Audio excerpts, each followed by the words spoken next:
Hi friends, నేను మీ Srinivas. Police job కి fitness అనేది చాలా ఇంపార్టెంట్.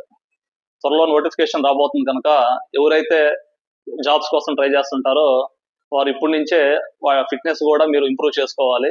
ఈ రోజు నేను ఒక ఎక్సర్సైజ్ చేసి చూపిస్తాను. మీ యొక్క స్టామినా ఎంత ఉంది, ఎంతవరకు మనం చేయగలుగుతున్నాం అనేది మీరు కూడా ఒకసారి చెక్ చేసుకోండి.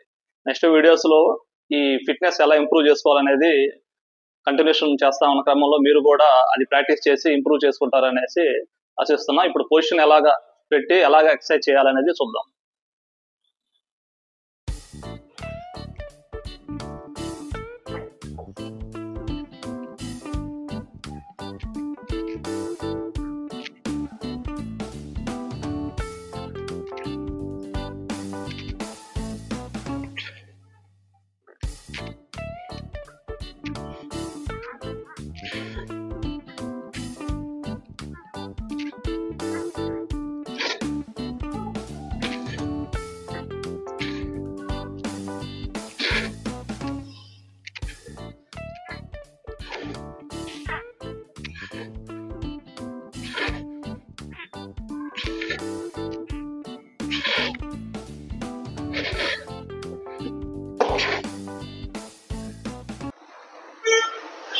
ఓకే ఫ్రెండ్స్, మీరు కూడా ఈ పుషప్స్ ఎన్ని తీయగలరు అనేది ఒకసారి ముందు ట్రై చేయండి.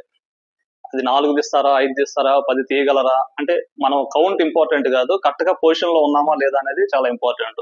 పొజిషన్ కరెక్ట్ గా లేకుండా చేసినట్లయితే దానివల్ల మనకి ఎటువంటి ఉపయోగం లేదు. ఉపయోగం లేకపోను దానివల్ల మనకి మజిల్స్ పెయిన్స్ ఇవన్నీ కూడా రావడానికి ఛాన్స్ ఉంటుంది. కాబట్టి ప్రతి ఎక్సర్సైజ్ లో కూడా పొజిషన్ అనేది చాలా ఇంపార్టెంట్. కరెక్ట్ గా మనం చేసినట్లయితే మనకు కూడా ఖచ్చితంగా స్టామినా బిల్డప్ అవుతుంది అనమాట. కాబట్టి ఈ యొక్క ఎక్సర్సైజ్ లో మెయిన్ ఇంపార్టెంట్ మన పొజిషన్ తీసుకునే సమయంలో ఖచ్చితంగా ఇట్లాగా ఇంత గ్యాప్ తీసుకొని మళ్ళీ సేమ్ అంత గ్యాప్ తీసుకొని మనం యొక్క పొజిషన్ అనేది పెట్టాలన్నమాట. అప్పుడు మన యొక్క బాడీ పోస్చర్ కి కరెక్ట్ గా సెట్ అయిపోతుంది. హ్యాండ్స్ కూడా సేమ్ ఇట్లాగా బాడీ అమ్మటే రావాలన్నమాట, మరీ వైడ్ అని వెళ్ళిపోకూడదు.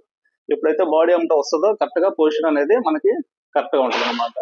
ఇలా చేసినట్లయితే మనకి హ్యాండ్స్ బాగా స్ట్రెంథన్ అవుతాయి, అలాగనే చెస్ట్ బిల్డప్ అవుతుంది, బాడీ కూడా కొంచెం స్టిఫ్ గా ఉంటుంది అనమాట.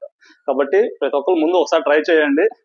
ఒకవేళ ఏదన్నా ఎక్కువ తీయలేకపోయినట్లయితే ముందు కొంతవరకు చేసి ప్రతిరోజు కూడా మనం ఈ ఎక్సర్సైజ్ ప్రాక్టీస్ చేసినట్లయితే ఖచ్చితంగా మీకు ఇంప్రూవ్మెంట్ అనేది కనపడుతుంది అనమాట. Thank you.